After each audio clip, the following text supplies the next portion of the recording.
खजुआत एक ऐसा बीमारी है जिसका कोई दवा ही नहीं। कितना भी खजुआ लो पर कोई परवाह नहीं।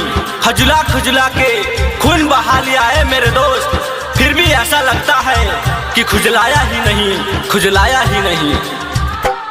जो जो रे खजुवतिया खजुआई दिनों रतिया, जो जो रे खजुवतिया खजुआई दिनों रतिया, मन भरत नहीं भावे खोली के सुती कछिया।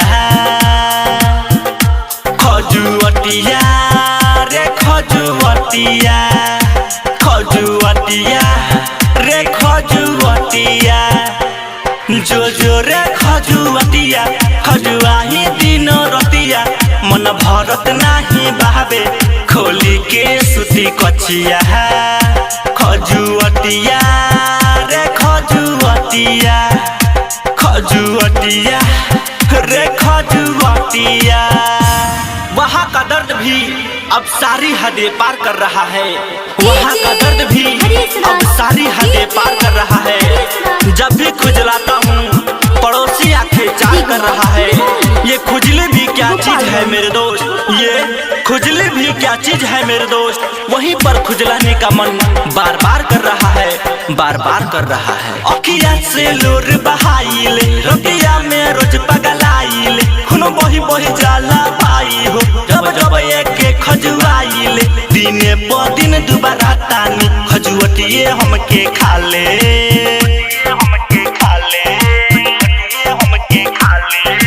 घुमनी के तनाला मेला में कोनो तो दावा दे। खजुवतिया रे खजुवतिया, खजुवतिया रे खजुवतिया, जो जो रे खजुवतिया खजुआई दिनों रतिया, मन भरत नहीं भावे खोली के सुती कछिया।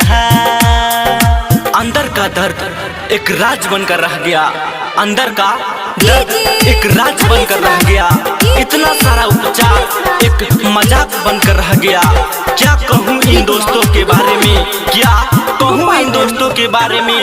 दुश्मन सारा समाज बनकर रह गया, समाज बनकर रह गया।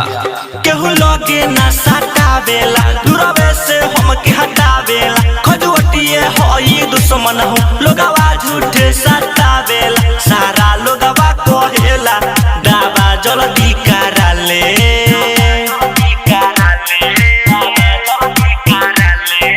जब जब खजुआई गोलू छोट दिले हाथा रे। खजुवतिया रे खजुवतिया, खजुवतिया रे खजुवतिया, जो जो रे खजुवतिया खजुआई दिनों रतिया, मन भरत नहीं भावे खोली के सुती कछिया।